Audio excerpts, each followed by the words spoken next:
আসসালামু আলাইকুম।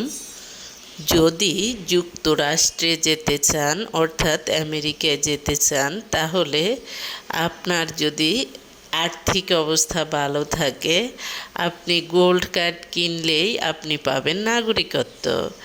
এখন থেকে জন্মসূত্রে নাগরিকত্ব দেয়া বন্ধ করে দিয়েছে ডোনাল্ড ট্রাম্প। এতদিন সব দেশ থেকে জন্মসূত্রে নাগরিকত্ব পাওয়ার জন্য সন্তান জন্মের আগে মানুষ আমেরিকায় চলে যেত। এখন আর সেই সুযোগ নেই। নতুন করে ডোনাল্ড ট্রাম্প ঘোষণা দিলেন যে দেখা যায় যে গোল্ড কার্ড কিনলে আপনি পাবেন যে কোনো বিশ্বের যে কোনো দেশ থেকে আপনি পাবেন আমেরিকান নাগরিকত্ব।